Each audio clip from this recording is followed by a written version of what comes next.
I Okay, have to very ask, good. I had to ask our attorney. I'm like, you know what? I feel like that was established a while ago. And so, yeah, no, it was. And it was legit. Um, I just had never sent it over to the real estate licensing people. So, oh, okay. I was just curious. I was just hoping that they could help you. I've been with them for years with my LLC. And, I did that through Fortune Builders. And that was a oh, gift. And yeah, and in the 90s, I had a salsa business. I lived in Tahoe and I had a salsa business. And I went down to Carson City to the Secretary of State and got my LLC with Nevada because that was one of the best states in the nation to get a LLC with. So I've always been kind of partial to you're Nevada. talking salsa like salsa and chips or salsa like dancing? Salsa and chips. I had an fresh organic salsa that I had on the market for like 7 years. And it grew so big and was so popular that I had to quit because it took over my life. I know Oh, it's funny to Wow. say that. Well, sometime when I meet you guys, I will definitely bring you some salsa because Yeah. it's the kind. But or you guys get to Maui. Yeah, you Make get sure to you bring Maui. salsa for Corey, because that bugger, he hogs all the salsa in the office. And the chips. Yeah. No, it'd be a pleasure to share that with you guys. You ever get to Maui, please let me know. I will invite you over for dinner and we'll share a nice burrito meal, fresh fish. We're also planning to have a meetup here, Heather Blankenship. I think Stacy is having a meetup on Oahu with her, but she's also coming to the outer islands. So we'll keep everybody updated on that. Last night was Heather's coming meetup out. for Oh, Heather. had she never texted me? I'm going to text her right I now. know. You're coming to You're my not in a island. group. You're not in a girl gang. Hello. Oh, do you have to be a woman? No, but we're in her. She has a wealthy women program.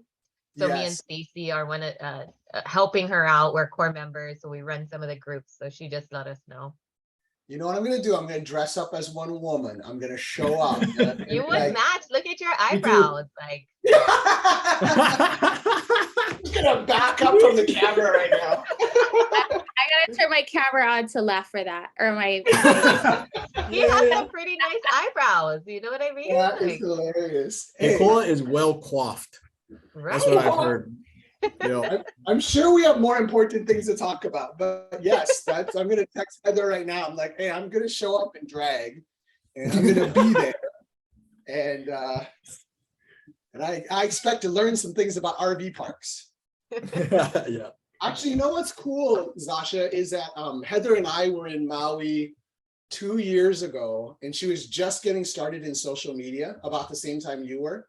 And she was just, we were at the pool, we were talking, and she's like, oh, I think I'm gonna do this and that. And but it's just been amazing to watch just how fast, like you, she was able to build that following. In fact, the person that helped her build her social is going to be the one that's helping Corey and I as well. So it's kind of cool. Perfect. Yeah, no, she has a great team of people. And I think like anything else, because we kind of are set apart. Now that I'm on like these syndication calls, I notice the difference of audience. Now everybody's like LinkedIn, right? That I am communicating with the syndication people, but like there's a different crowd on Instagram, on different social platforms. But I think we just stand out. Well, we're women, we're real estate investors. She's doing RV parks. I always have my flower from Hawaii. So we have some interesting like branding, right?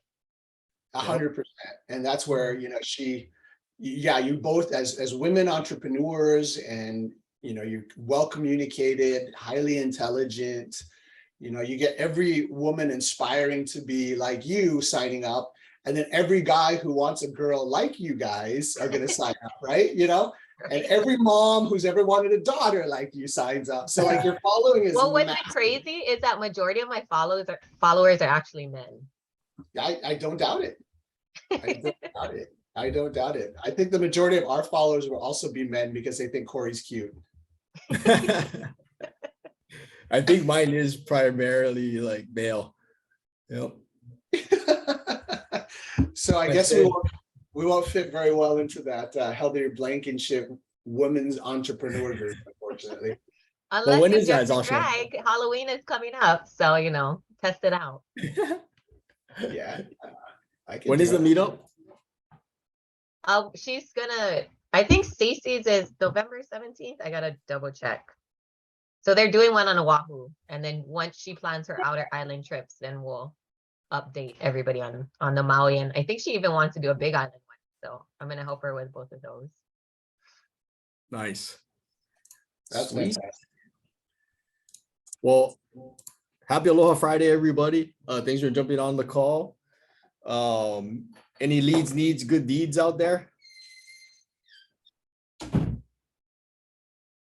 Anybody have anything to have under contract, or who's buying in this market right now? Anybody? Sasha's buying. Sasha, what are you buying? I'm under contract right now for an RV park, speaking of Heather. Oh, right on. So Where at? it's in Branson, Missouri. Oh, did she help you find it or you found it through somebody else? No, but it's one of her students. So one of her, this other investor who I know, she owns 9 short-term rentals in Branson. She wanted to get into bigger projects. So she's seen this deal. I always tell people, hey, you have something, a really good deal, come to me. Let's see if we can partner. So our raise is like $1 million. It's a $3.5 million project.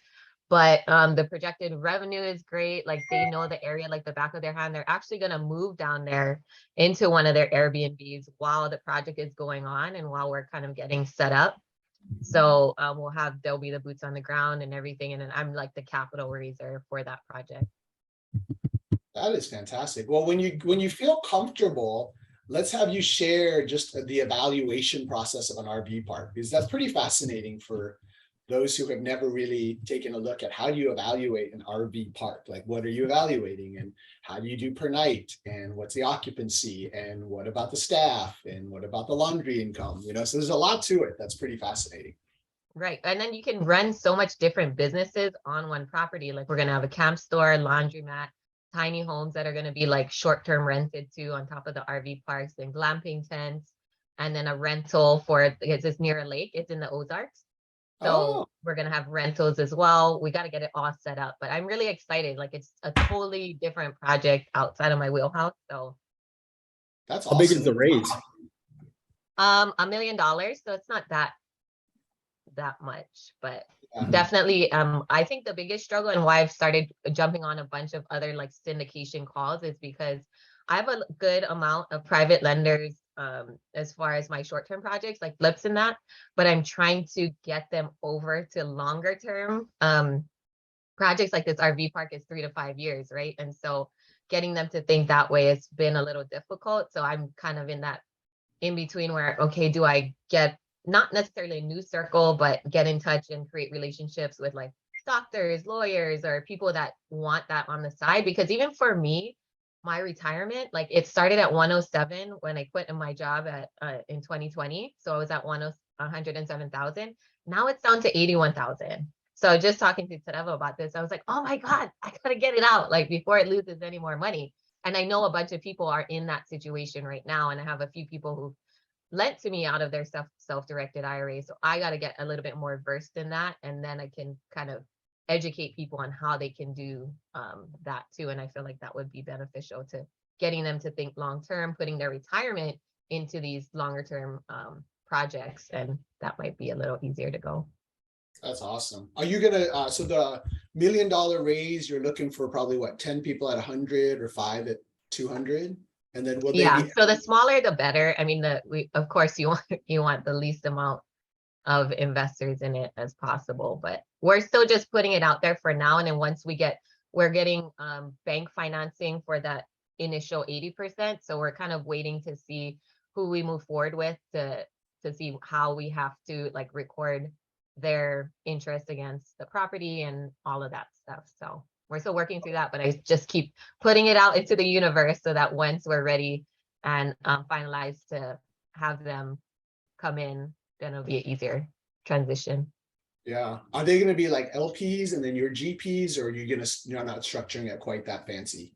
Yeah. So we're just going to do debt for now, unless we come to the end and we need to give equity, and then we can do it that way. But you guys know, I mean, with the SEC and things like that, there's a lot more paperwork and attorney things and that we have to pay for. So if we can just get a couple people that's already maybe invested with me or them, and then bring them on, then that might be easier. Do they have to be accredited? Not necessarily, but they have to be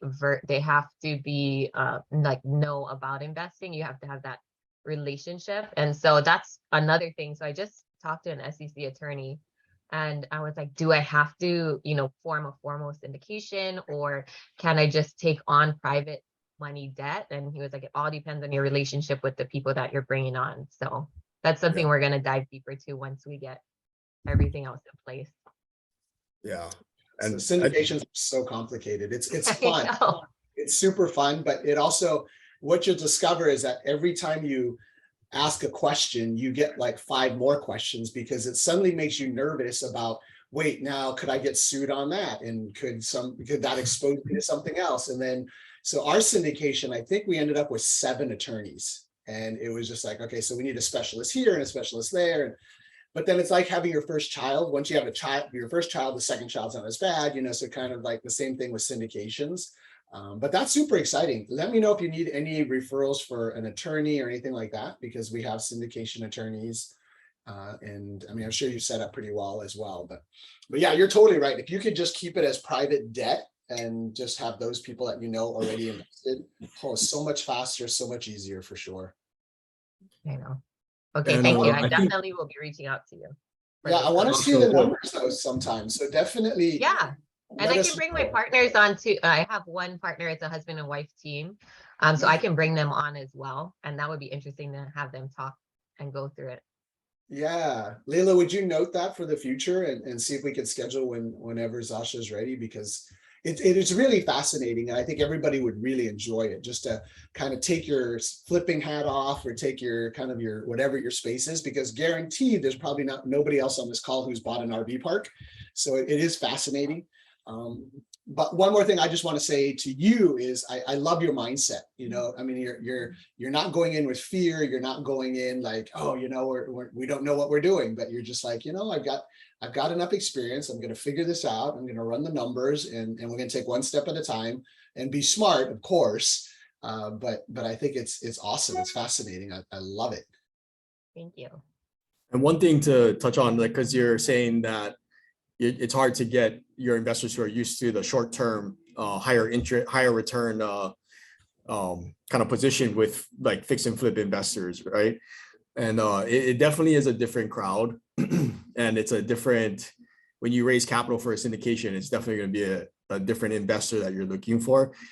But the fundamentals, I feel, to raising the capital are still the same. It's just about educating them. It's just, what are the benefits of investing in a syndication rather than fix and flip? Is, yes, it's longer term, but you also can ride the tax benefits too, right? And a lot of those investors, they're not necessarily looking for the highest return. They're looking at how to solve some tax problems, right? And get a nice return at the same time. So those are kind of, so we have to switch. Okay, what is the benefit of investing in a syndication? Well, that's the difference, right? When you're just a debt investor on a fix and flip project, there's no tax savings there. So it's a different that's what I was investor. looking. That's why I started getting into syndications, because Mhm. I haven't bought in any rentals this year. So I was looking for that depreciation even as a flipper, So I found it in that, instead of having to buy a whole bunch of rentals, I can just invest in these syndications, get depreciation and things like that. I think, Keiko, I was talking to you about that the end of last year. And then that's why I just started. Yeah, I love it. I think it's fantastic.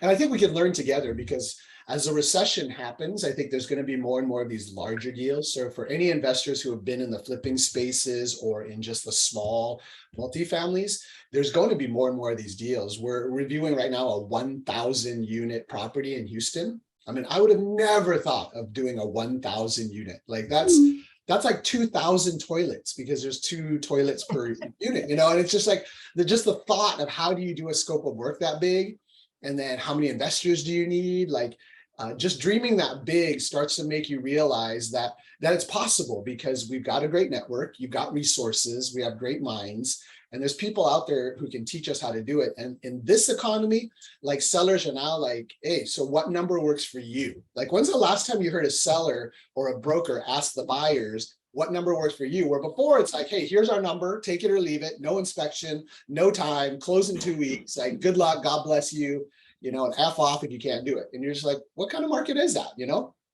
But now it's an exciting market. So I think learning syndications like you're doing, having you share some more, we'll share more as well, because we're going to be looking at doing more of that. And then, you know, who knows, maybe together we could all do one. I've always wanted to own an RV park. As Corey probably has told you, I'm a massive RVer. And every time I was gonna say, don't you have one? I've never seen an RV, and I'm investing. What? Well, you're gonna have to, because if you, especially if you're gonna own one, because it'll make a lot more sense. Even if you rent one weekend, like the whole business model makes more sense to you as soon as you have one. Because it's fascinating the amount of money you can make in those things. And every time I pull into an RV park, I always go up to the office. I'm like, hey, so who owns this? How long have they owned it? Have they ever considered selling? Well, and the great thing about this park too is that it's an abandoned site, but it already had a pool, so we don't gotta get pool permits. It's connected to city water and sewer. There's already, it's just abandoned, so we just gotta clear it out, see what we can salvage, and then go from there. It's gotten approved by the city of Branson. Like, we've put out our scope of work, our project, and they approved it. We got the people living there, you know how they can attest or say if they like it or not, or say whatever they want. And so there was like 5 people that went up and like, oh yes, this would be a good idea. And we need, it's been abandoned forever. So they're just trying to see it through and grow their city. That's amazing. An abandoned RV park. What a gold mine. That's fantastic. And is it just an old seller? I mean, not necessarily old by age, but just a seller who's tired and just been holding on to it? Well, so it was an older couple, and then they passed away, and the kids were fighting over it for like 5 years. And then so finally they're like, we're just gonna offload it and sell it. They had to get one of the siblings, I think there's like 3 or 4 of them. One of the siblings they had to take to court. That took about a year. So it needed to happen. Yeah.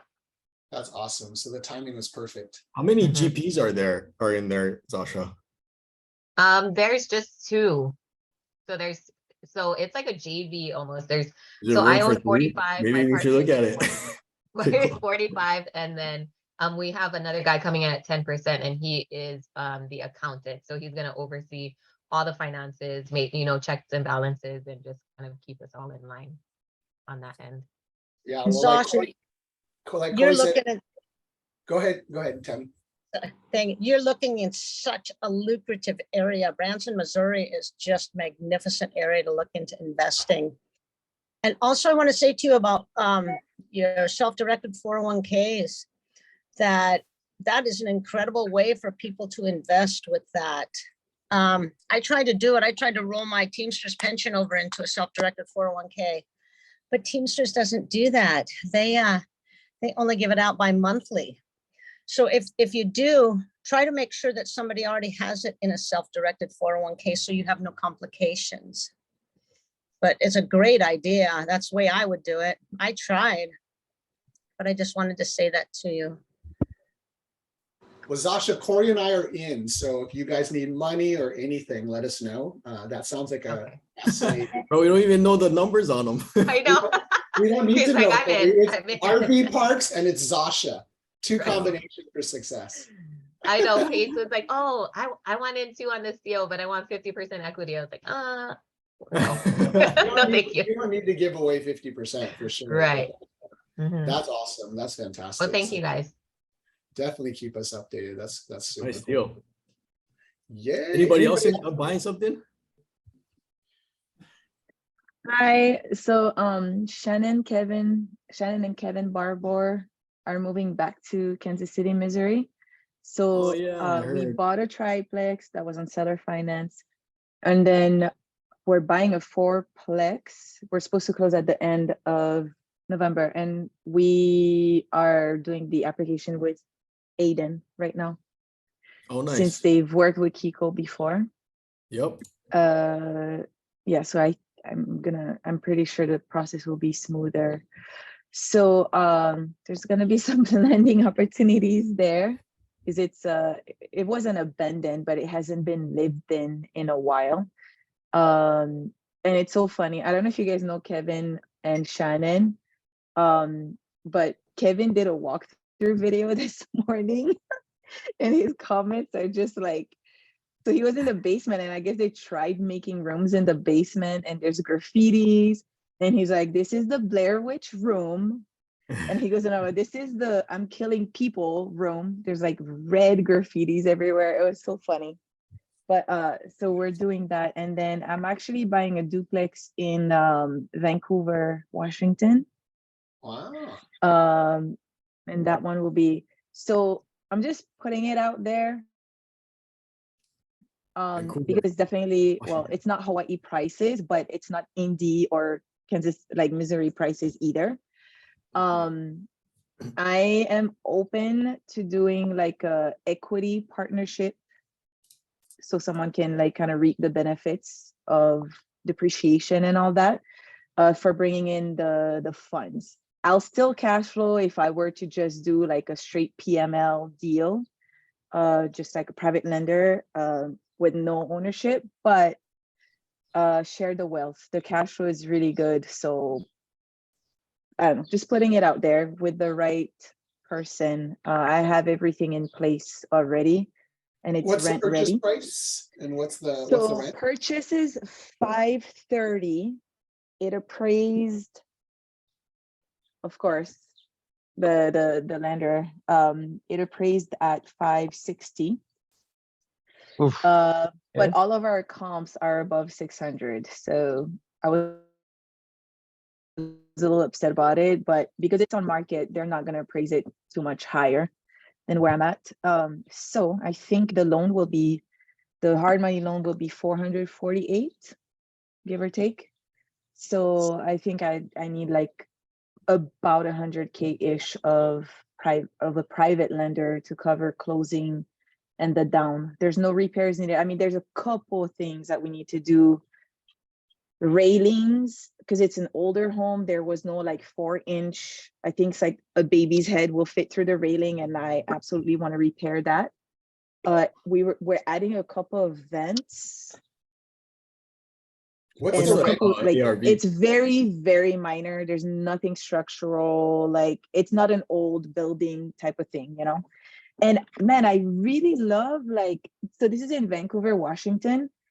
So again, because I do like deals in Indy, and these are like 1900 homes where it used to be single family, and then they just box it all up to turn it into a triplex. So it's really funky. And those are built duplexes. So there's a 1-car garage at the end, and then the homes are together, or then it's 2 dwellings together, and it's each side is 3-2, and tenants pay all utilities on those 2. Like it's really just, very little responsibilities, I guess, on the landlord's part. What's But What's yeah, the exit strategy? it'll be refinance probably. So I want to hold it long term. And so I'm getting it through a hard money lender, like I'm financing it through a hard money lender. And the plan is to get it reappraised later and refinance everything out. But because I don't know, like if someone wanted to come in and do an equity partnership, then I would ask them, right? Like if they'd want to be in it for a little longer, like I just kind of open to that, really. PML would probably be 6 to 12 months. And if it's an equity partnership, then it'll be kind of like a conversation to have, I guess, if they want, that like longer benefits, taxes, depreciation, and all that. I don't know. I'm just kind of open to that. That's cool. What's the that monthly property. rent per side? And then the rents are so rent income is $2,500 a month on each side. Wow, they get 2,500 each side. Insane. I was Did like, you validate that to make sure? That seems really high. So the agent that I'm using there, she's actually a pretty sensational agent on social media. She has a huge following. So she actually sent me an email about it, and I ended up offering way below their asking, and they still went for it. But she personally has like units in that whole little area where I'm buying. And the only reason she sent it out is because they're taking a break from buying right now, her and her husband, because they're having more kids, and it's just too much for them to buy more investments right now. So she's taking a break, and that's why she sent that out to a couple of like interested buyers. Cool. But yeah, that's the Yeah, if pro you can forma. get And I that. checked on Rentometer. That is what Rentometer pays, shows as well in The the other, entire little area. yeah, it's probably in a super good area of Vancouver. Vancouver is an interesting market because it is such a anomaly, because it's not Portland, it's not Seattle, it's kind of got its own little pocket. Yeah, One yeah. thing just to think about, have you considered estoppel certificates? What was that? No, what's that? In the multifamily space, it's always, I would recommend, at least what we do before we close, is we always ask the agent to get from the tenants estoppel certificates. It's something that's usually used in commercial spaces, but what it does is that it's a form that the agent will present to the tenants themselves that says, you're on this lease for this many months, your security deposit was 800 and your monthly rent is 2,500, and they sign off to say, yep, that is true. And so what that does is that you'd be surprised. Like, we have people lie to us all the time on the listing side, on the broker side, but there's somebody who won't lie to you about their rent, and that's tenants, right? And so just to double check, because every once in a while, we just bought a property in Texas that the seller fabricated 10 of his 40 units on leases. So it way overestimated the income, lied through his teeth. The realtor had no idea. I mean, it looked fine, and he fabricated the leases, so everything matched. So we're just like, it's gotta be fine. And we were lazy on that one for some reason and didn't ask for estoppels, because I think he was like, oh, it's so hard to get, and we were in a hurry to close. Big mistake. So now it's like 100%, like, we got to get estoppels. You can get estoppel certificates off of the internet for just generic ones if you want. You can also get them off of, are you licensed somewhere? No. You're not a licensed agent. Okay, so your realtor may have an estoppel as well. But again, it just, the tenant has to sign it themselves, and they don't lie. Okay. Yeah, I absolutely can ask. Just to be sure. I mean, it sounds like a great property. So well, okay, so right now that's not what they're paying, but that is market rent over there. And she already talked to them saying they're selling at the end of November. You'll have a new owner, and we're bumping their rent up to it's not vacant. We're bumping the rent up to that. So she already had a conversation, and I'm just giving them like another week or so to let us know whether or not they're gonna stay, and then kind of move with that. yeah. Okay, that's good. That's good. Yep. Either But way, yeah, just thank you just to for find that. out. I never knew that. So we got kind of like on that triplex that we just bought with Kevin and Shannon. The sellers gave us 3 different leases, right? Because it's a triplex, and they were all expired. And then we bought it. And then Shannon called them all and was like, because I sent them a 30-day notice. And then they all called Shannon, and one of them was like, hey, I have at least until June. So yeah. Yeah. No, But it's it's okay. crazy. I went back to the wholesaler, and I'm like, yo, so your seller kind of lied, whatever. So we bought another deal from that wholesaler, and I asked for a discount, which they gave us. Yeah, no, that's good. But yeah, so just an extra tool. So multi-families can get a little bit funny because with all that income leases stuff, and flips, usually that's not a case because we want them empty, right? So we don't have to worry about that.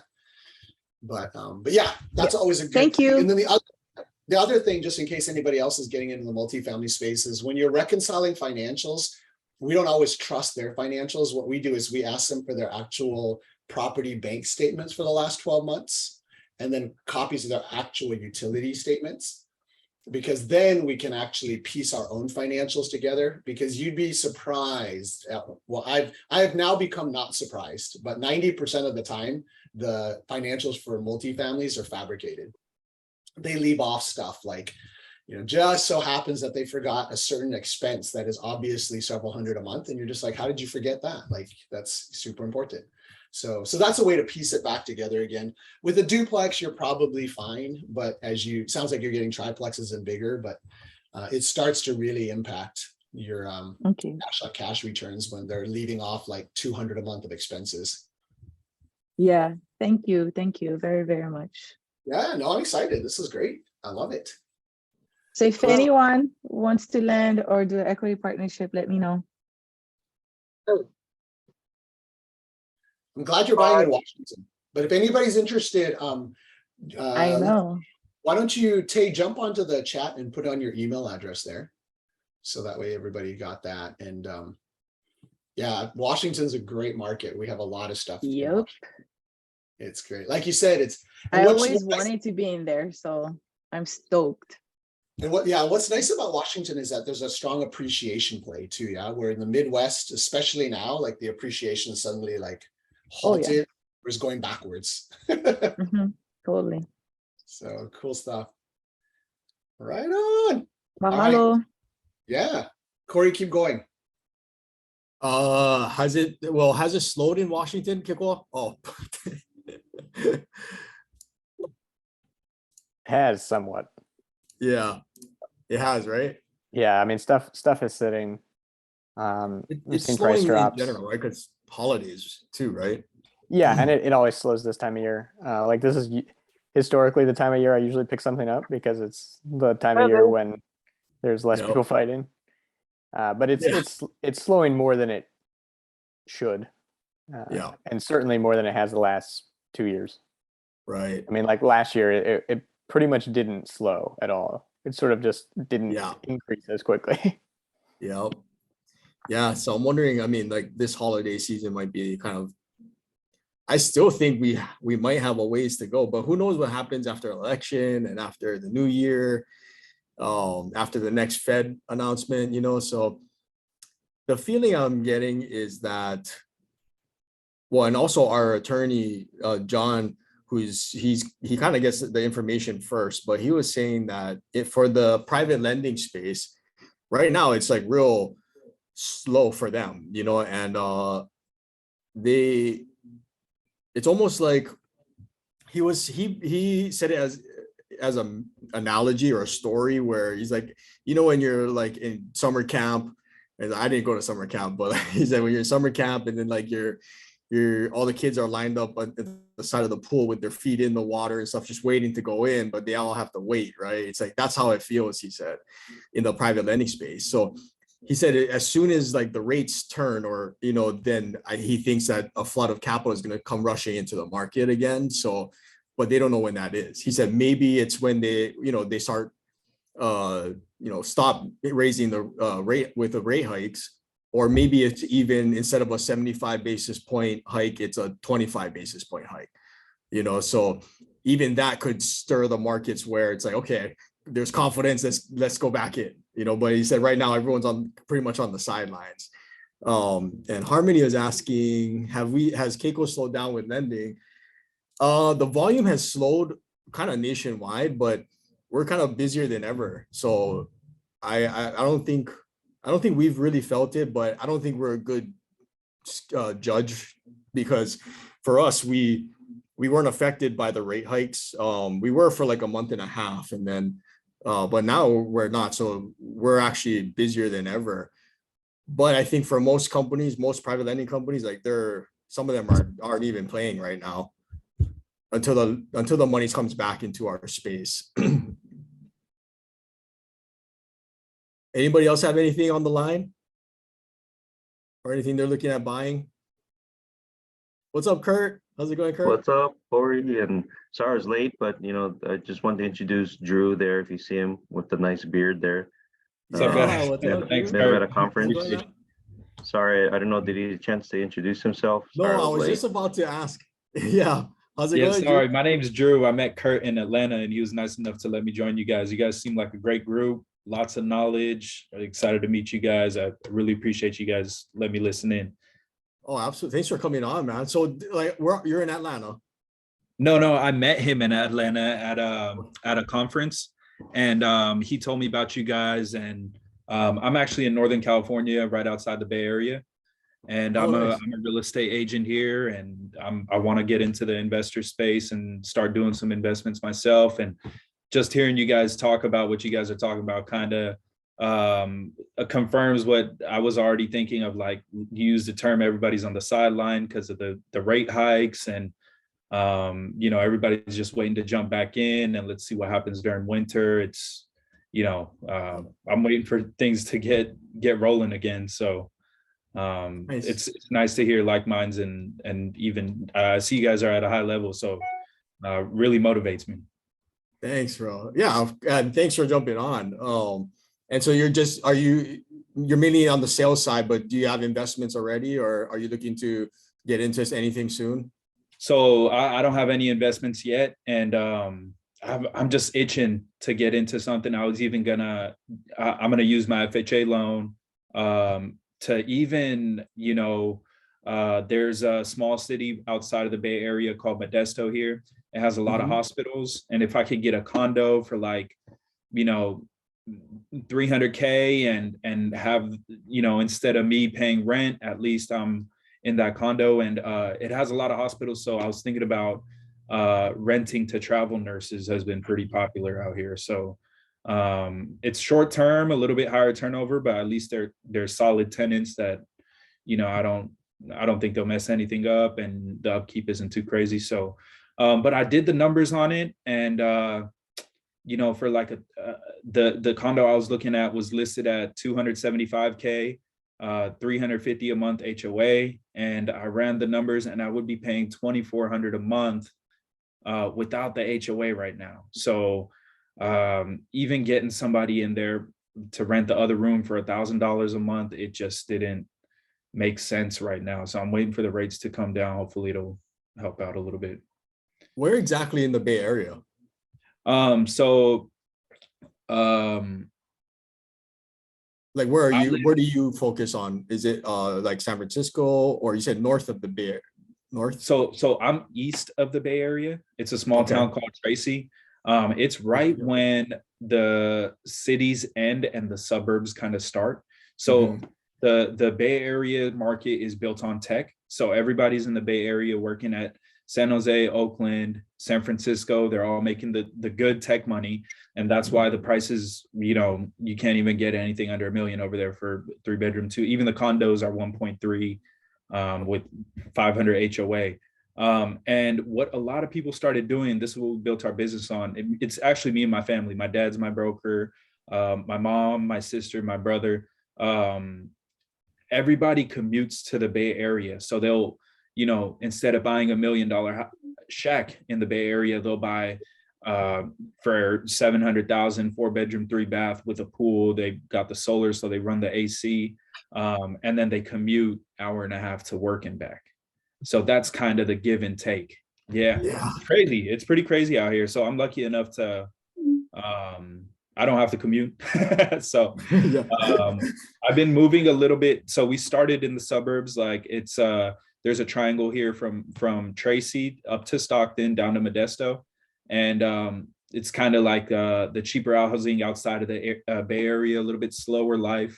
And then people go to the Bay Area to party, to work, and then come back here to sleep and raise their kids. So we started just this year moving a little bit more into, I just sold a couple deals in the Bay Area last month. So that was, it's starting to gain traction, starting to show more clients out there. But this, since we just started, we started in like marketing in like February, March, and then the rates went up, and it was like everybody in the Bay Area studies the market, so they know more than me out here. And I can't say, hey, yeah, I agree with them. Hey, it's probably better to wait for a little bit. I don't want to sell somebody something that they don't like. So yeah. I can imagine the Bay Area has seen some swings lately, right? Like, Yeah. One client that I sold a house in San Jose, really nice house, like on the hills, nice little property with some land, and it was on the market for 1.5 million for a long time, and then they got it for 1.4 after about like 45 days on the market. So that was a win. And another one close to the Bay Area was also like they, it was a 3-bedroom, 2-bath built in 1950. So really old house, and kind of it needed a new roof and stuff like that. So it sat on the market for a little bit. They had it listed at $899, which was well below market. I think they kind of put it at that price to get it to sell quick. But we ended up getting it for our client at asking. So that one was a pretty decent win too. I'm sure, you slap a new roof on there, update it a little bit, and get it reappraised, it'll go a lot higher. So yeah, that's just kind of a taste of the market out here. nice. Yeah. Well, okay, cool. Don't you're familiar a little bit with the Bay Area, right? Don't you have family out there and stuff? Fresno. Yeah, bro. I love the clam chowder and the bread bowls. Oh, in San Francisco, off Pier 39. Yeah, 100%, bro. That's like when you say San Fran, I'm like, I'm hungry. Yeah. Yeah, no, that whole, you're totally right. California is just one of those really challenging markets, and a lot of people vacated out of there right during COVID and post-COVID. So taxes are not super favorable for investment purposes, but like you said, midterm rentals, Airbnbs, there's going to still be a huge demand for that.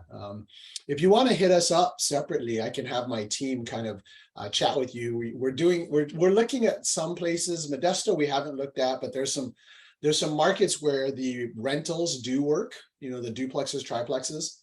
Okay. That are not too far from where you're at, and you're spot on. If you could do an FHA 203B and do a owner occupied for 1 to 4 units, and you live in one and rent out the other 3, then you're gold. I know you're talking about renting out a bedroom, but bro, I don't know what kind of person you are, but I don't really want strangers kind of traipsing through my living room and my kitchen. And I like to walk naked sometimes, so I don't I'm right there with you. I'm not sure if that's a selling feature or not. So yeah, I I'm know right you get some sketch people, and especially the Bay Area, you could get all, like, the whole spectrum will come through your door, right? Oh, it's crazy. So, but the FHA, we just put a lot of my buddies who are just starting off. I try to convince them to get into a duplex to a 4-plex because it's residential. It's an easy loan, 5% down. It's, and government funding right now is still readily available. Interest rates are still high, but it's not a big deal. Just refinance in 3 years because you're going to get a deal now.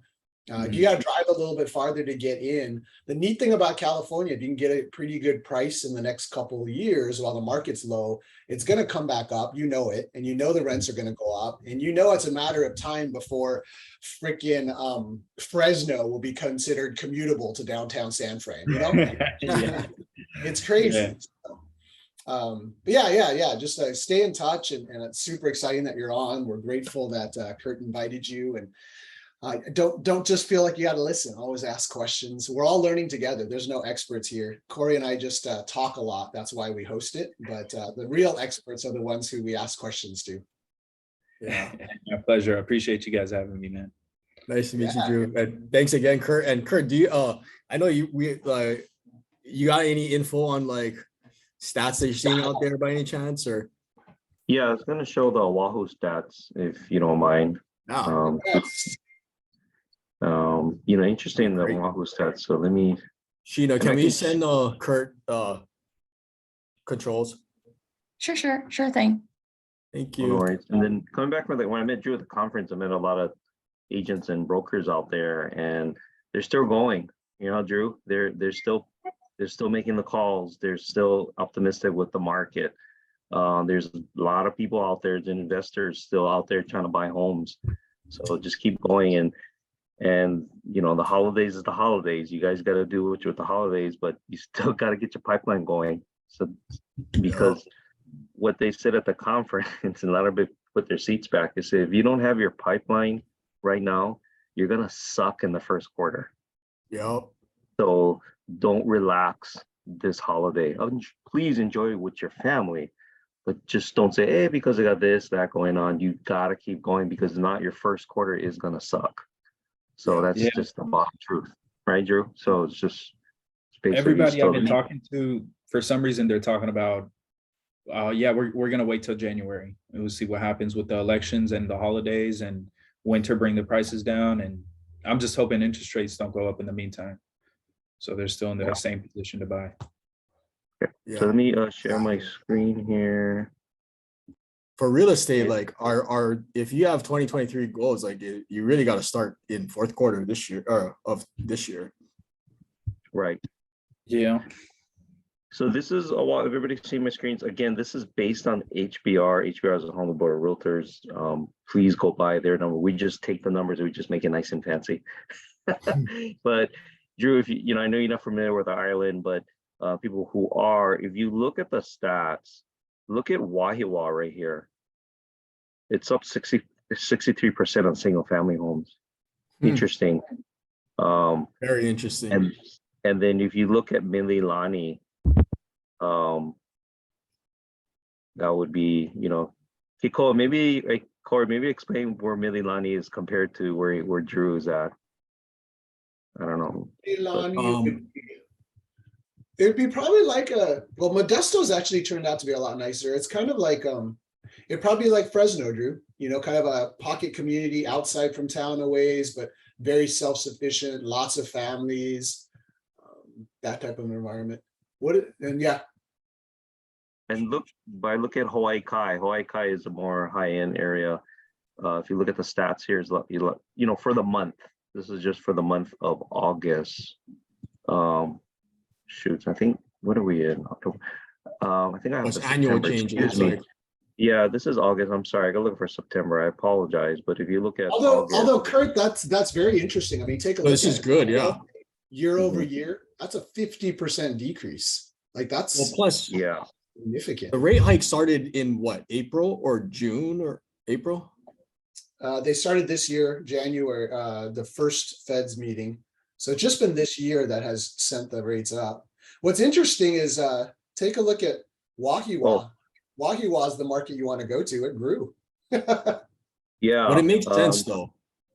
Because that's like a blue collar neighborhood, like affordable. Central. 3%. That's crazy. That's Yeah, like, I'll try to get, let me finish it. I'll try to get the September one. I'm so sorry, this is August, but you know, stats are, you got to read the stats. Wherever you get your stats from, and Drew knows, you get your stats, you got to really analyze the stats. Where are they coming from? Where are they are? And here's the thing is, if you have access to MLS, you should look at days on market, back on the market, things that pop up. You know, the ones I would probably look at is if you do have access to MLS, listings in escrow, and you can farm the area, right, Drew? If you know you have access to your own MLS, I would look at what's in escrow right now and do a farm list around that area, because people are curious, like what's going on, right, Drew? Like what's going on in the market, and I would take advantage of that and find out, you know, where they are. And that's the time that they want a conversation. The things that you can get, if you're a licensed agent, the things that you can get on MLS is the kind of stuff that Zillow can't have. Zillow can't have all the information. Whoever has access to MLS, you have that data as well too. Also look at what was sold in your neighborhood too, like what was the price on that. And also, you know, if you talk to your fellow agents, like, you know, was there any price reductions? How many price reductions did you have before it went into escrow? And that kind of gives you an idea of what's going on. But let me find the September stats. Excuse me. Let me go ahead and you guys can. Yeah, no worries, Craig. Look for, if you can pull up September. In the meantime, it's like it sparked a kind of thought that has been coming to me over the last like few weeks, and that is that, you know, in these times, if you are kind of cautious and maybe sitting on the sidelines, I would recommend like use that time to not just sit on the sidelines, but like study some creative financing, how to structure deals without money, you know, sub-2 agreement of sale, maybe lease options, right? So because the more you know how to structure a deal in this market, the better deals you're going to get. Because one, think about it, all the cheap mortgages, they've already been originated, right? So, and sometimes you might face a seller who maybe they fell out of escrow 3 times, they're sitting on market and they're exhausted, right? And so you come in and just offer them a solution like, hey, I'll take over your mortgage payments. Maybe I'll give you a little bit of down payment, you know, but you can structure it in any way you want. I mean, you don't even have to pay interest if they're okay with that. Just tell them I'll pay you monthly interest and we'll have a balloon payment in 5 years, you know, but every payment that you give goes to principal, right? And if you're assuming a mortgage, maybe that mortgage is at like 3%, you know, and everyone else is buying properties at, you know, 7% or 7.5%. You can get into a deal with at 3%, take over the existing mortgage. And if that mortgage is 10 years in, every year after, now you're paying principal, majority principal, hopefully. So you're building equity faster. And so in times like of a recession or any type of pullback or correction, when it shifts to a buyer's market, then us, the savvy buyers who know how to structure deals, not just come in with hard money or private money. If you know how to structure deals properly, that's how you really win in this market. Correct. You know? So, all right. So here's September. Of course, it did drop Hawaii high, but look at Kahala, Wailai, you know, and Drew, all the others are not familiar with the Hawaii market. This is the high end area. This is the $8-10 million area, the nice areas by the beach.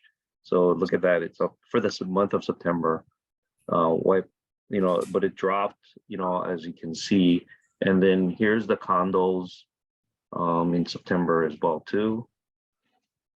Kaneohe is a look at Moanalo, Salt Lake. Look at those condos in those areas too. So is that days on I don't market? know. Yeah, days on market. Here, days on 14.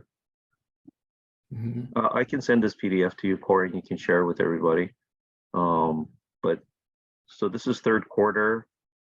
As you can see, then I can send this information to you guys as well too. But again, if you can get a hold of data, I would look at data. This is the time. I'm not very good at math. This is a challenge for me. So, but it's just you know, public school. So it's just you got to analyze the data. But like again, if you have access to MLS, I would really study the data that it's on there. Days on market. It's an escrow, farm the area, those kind of things you want to take a look at. How many price reductions there were out there as well too. So that's basically it in a nutshell. But I'll email you, Corey, the PDF. You can share it with everybody. Yeah, please. Thanks, Kurt. Appreciate it, man. I think we should look at maybe I should pull San Diego's data too, because typically we mirror San Diego.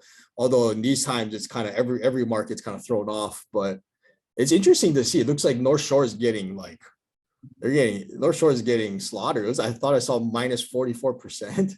Is that right? Let me see. Let me share my screen again. For the But what's family? interesting is Hawaii typically lags from the mainland. So I feel like there's still a lot more correction that's going to happen in Hawaii. Yeah. North Shore. What did you see, North Shore? Here? I think it was. Oh, here. No. This one Maybe up. go up. What was this one? Here it The is. first. Well, North Shore was here. Oh, that's condos. Yeah, here it is, 42%. So Oh, that's last year they sold 12, and then this year they sold 7. Oh, volume. But look at this area. Look, this is a very interesting area. Look at Pearl City. And the ones that don't familiar with Pearl City is very the old plantation housing, sugar mill. You have the more seniors in that area. But look at Pearl City. I will look at those areas. So again, look at the percentages.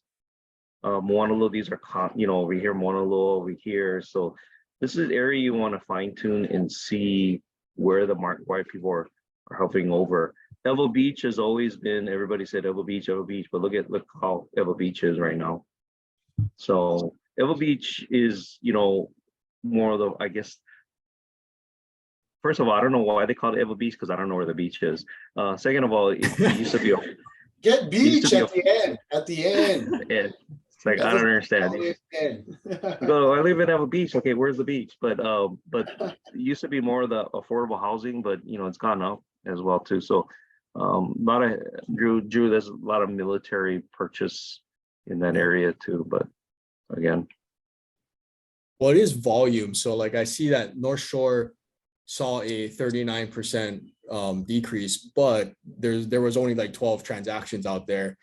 So I mean, it's such a small amount of data that maybe the data could be thrown off where it's not that much. But clearly, I think it looks like majority of the markets are correcting on Oahu. So it seems to be the same nationwide.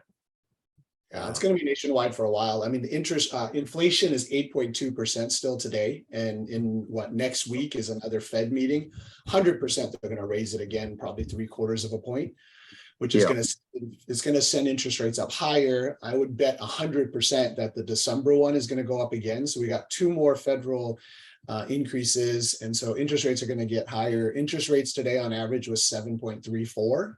And so that's down actually right now. So it's exciting, but it's barely down. So, I mean, I think it's going to go over 8% for sure. So people who are like, oh yeah, this is only going to be like a couple months and we're going to be out of this. I'm just like, I don't know where you're getting your data, because Kurt, like you said, you got to just know the stats, and the stats are very clear. We're in this for what we call the winter season for, I mean, it's going to be through next year for sure and beyond, which just screams opportunity, you know, for those who are not sitting on the sidelines, sitting in fear. People like Zasha who are like, you know what, we're going to try something different. We're going to check out RV parks. We're going to check out other type of investment opportunities. Multifamilies, of course, I'm the multifamily guy. So, you know, 100% that area is going to continue to scream. So yeah, it's going to be, what I don't understand is like the Fed, it seems like the Fed, I don't know, everybody keeps talking about how interest rates are coming back down next year, going to be in the 4s in 2023 and all that, right? But if we look, I don't know, I'm not like an economist or anything, but the very little that I know from the people I listen to is all looks at the history of inflation, and it's never come down fast. Like it takes like years and years to come down. So I don't know why people expect the rates to be back down in the 4s next year. I'm just curious. Do you guys have any, like, does anybody know what that's about? Well, I'm thinking the same like you, bro. Like those are my same questions. Is like I don't understand, because like I met somebody that went to the Bigger Pockets conference in San Diego, and he told me like, and that like, you know, the kind of the message there was that, oh, the market's gonna be fine, and you know, like, and I'm thinking like I've never heard that yet. I mean, is that what they're saying out there? I don't know. Like, but I'm like with you, like every call that I'm on, I mean, if you look at just the macroeconomics. Well, like my lender, for example, she's telling me 4%. Nobody knows, honestly. Yeah. So what's interesting, Greg, I 100% agree with you. What's funny is if you talk to people like Redfin or Zillow, the people who need people to believe that the economy is about to turn are the ones who are like just flinging, for lack of a better word, shit in the air, because they're like, oh no, it's going to come out. Like you got to look at the sources. And lenders, so a couple of the lenders I work with that we refer a lot of business to, they're like, oh no, we're quoting this, you know, high, but then next year we can refinance you out. So you're gonna have to buy it at 7. Oh, but next year we could get you at 5 or 4. I'm like, where are you gonna get 5 or 4? Like all you're trying to do is get them to sign now, and then they're screwed next year, you know? So, but there's no way. Yeah. Like, there's no chance that we can go from 8.2% to 2%, which is what Powell's, like he's on the Federal Reserve website. He's clearly stated that we are going to get to 2%, which, I mean, if it's taken us this whole year and we barely nudged 8%, like this is a super long haul for this might get ugly. Well, it's going to get ugly. Like this is the first time you've actually heard the government say, we need job losses. Like, I mean, they basically said that in between the lines because they're like, hey, the job report was way too positive. Meaning we need it to be negative. We need it to drop. We need people to lose jobs. We need people to stop spending. Today, there was a cost spending index report that came out basically showing that Americans are still spending money like crazy, which is kind of ironic. We are spending money like crazy because it freaking costs $17 for a freaking burrito. Yeah. And gas is now $7, so we have to spend more money. So it's like a little ironic. But I think what they're also measuring is that people are still spending money on vacations and air travel. I mean, like I just came from Mexico and I've not seen the airport as busy as it is. I mean, there's like people waiting to get into restaurants, lines trying to get into like the Delta Lounge. I mean, it's crazy. People are just spending money. You know, a lot of people got those free checks and they're now just blowing it like crazy. And so Greg, I'm 100% with you. There in my book, and I'm an accounting major guy. I'm kind of a nerd when it comes to numbers. And I would just say 100%, there's not a chance that we're getting to 4% interest rates next year. I mean, it doesn't make sense. Yeah, I mean, unless the only factor is well, and here's the funny part is that lender also, she was not trying to get me to get a loan now. So and that's I'm a huge fan of that mindset. Like, look at the source that you're taking this from. This is my conventional lender that does my, obviously you guys, we have Kiko do our hard money stuff, but she had funded me on a rental purchase this year, and already, I was just checking with her, hey, I've passed 6 months seasoning. How brutal would it be? This was kind of maybe a couple months ago, actually. So maybe that's why. But like, it was when the rates had dipped a little bit, I think in July or August. And I was like, hey, what would it be to get my equity now in case that equity's gone soon? And that's when she said, just wait, like next year, you'll be in a much better position. And it's just like, I don't know, like, it doesn't make sense to me. Yeah. I think it's hard to give any type of because nobody knows. There's so much. There's an election. There's a new year. There's a war, going on. There's COVID. I mean, this is unprecedented times, and just from the indicators that I see and the way we're going and just the data and the actual words that are coming out of Jerome Powell's mouth, which is, we're not going to stop until inflation comes down to 2% and unemployment goes up to 4, right? Or something like that. And like, we're way off still. So it's like, what is it going to take to meet this goal? And how many people have to get, hurt in order for us to accomplish this? Like, this could get serious. Yeah. So it's one thing to be, an optimist, but like, it's a little dangerous, I think, if we're going in blind, and not don't have the strength or the courage to accept reality, which is that people are going to lose jobs, businesses are going to close. That's what happens in recession, So how do we be on the right side of it? That's what these calls actually really should be about in these times. We think through it together. Like, we have a lot, like, so much resources on this call, so much like smart brains. It would be a shame if we not only like waste it and don't come together collectively to survive, a big turn, but how do we thrive? Because that's what we have a lot of smart people here, a lot of resources in the room, So like Kekoa and I joke around like, oh man, we got to go do something together with the Coffee Talk fam or something. But like, we're kind of serious, like, let's go buy some shit. It's time to go shopping. I feel I've been waiting for this my whole career.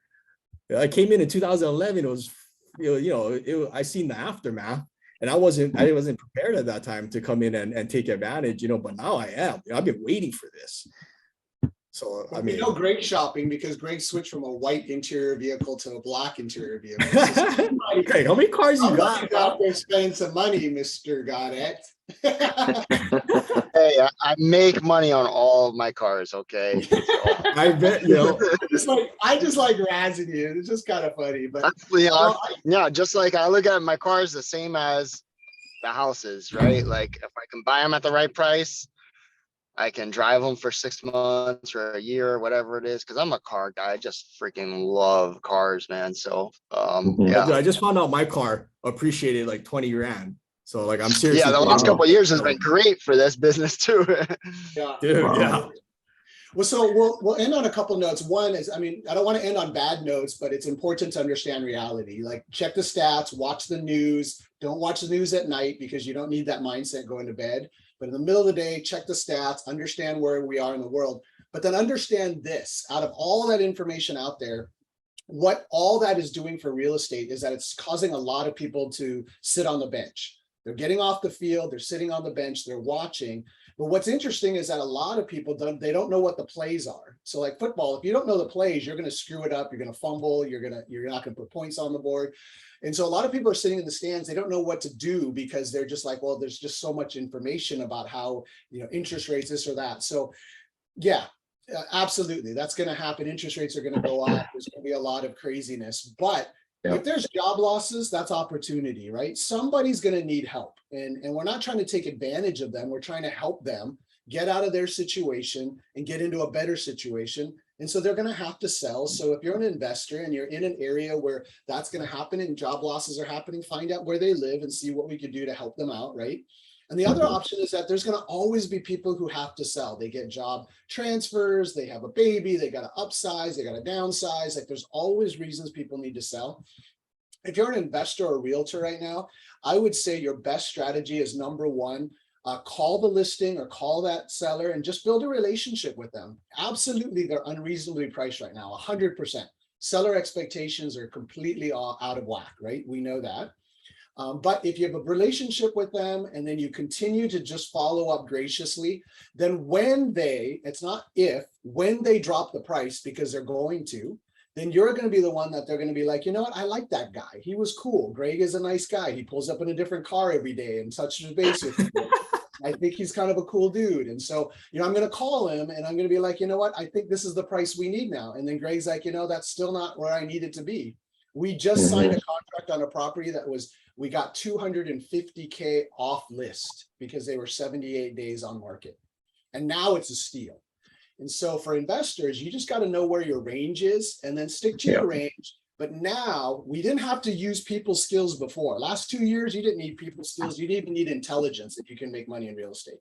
Right. Now your people skills is build trust. And then you just hang steady on your numbers and let them know what range you're in. Corey and I are looking at some big units right now, and these guys are like 40 million, $50 million. They're 5 million out of the range. And in our space, 5 million is a lot of off range. And so we're just building relationships. We're going to go to coffee and we're going to try to get the price that we need it to go at, because you got to remember the price that you're offering is going to take into account that the market's going to drop 25 to 30% in the next 2 years. And so you just offer that now. Eventually they're going to sell. There's going to be a buyer that's going to get a deal. Why not let that be us? Yeah, so I totally agree. Amen, brother. I would add to this, after you get off the call, no matter if you're an agent or investor, I would really honestly take a look at where are you getting your data from.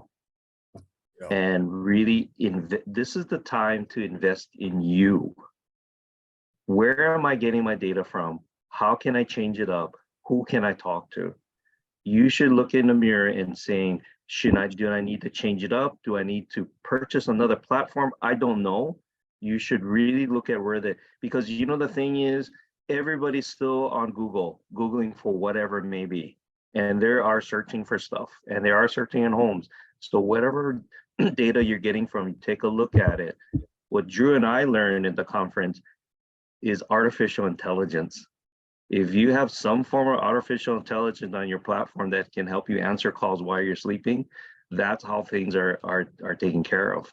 And that's how things are. Think about it. When you go onto an airline website or anything, what pops up on the bottom right-hand corner? A chat box. Yeah, hi, can I help you? Blah, blah, blah. And you're like, oh, I'm looking for this. Da, da, da, da. That's artificial intelligence. Everybody is searching for stuff on Google right now. So take a look at what you currently have right now. Figure out, if you have questions, you got outstanding people on this call. Talk to each other. The last thing is, there's so many networking events out there, Eventbrite or whatever. If you see an event you want to attend to, go and attend. Start networking with people. Everybody loves talking about real estate. I don't think I ever talked to anybody say, I don't want to talk about real estate. Everybody loves talking about real estate. Yeah. If there's a Christmas party to go to or whatever networking event, attend. Buddy up, go with somebody. There is always someone who wants to talk about real estate. And that's how you can capture leads. Doesn't matter if you're licensed or not. But I just want to add those 2 cents. Thank you, Kurt. No, that's great.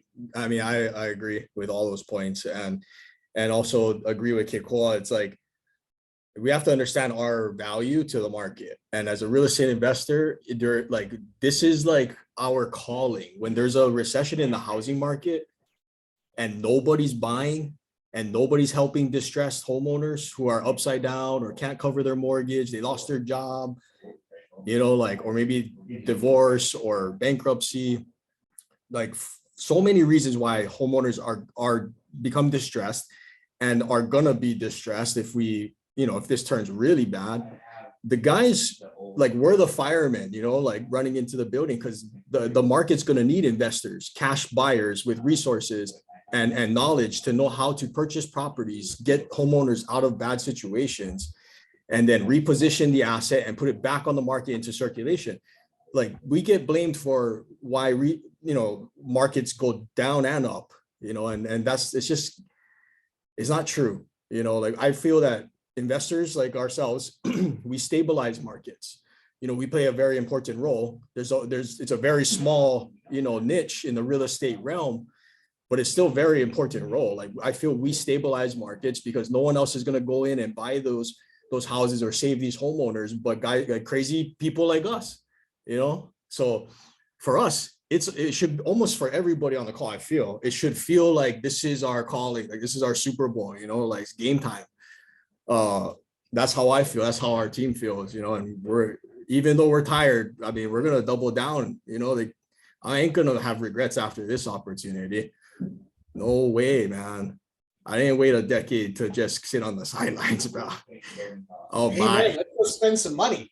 Yeah, I'm going Washington. I'm going to come see you with a bunch of money, bro. Let's go buy some stuff in Everett. Ben, let's go have some fun with Ben, man. Let's do it. Light rail. The light rail is coming. Hey, we're buying, I don't know if you know this, we're buying a 10 unit in Vegas, Corey.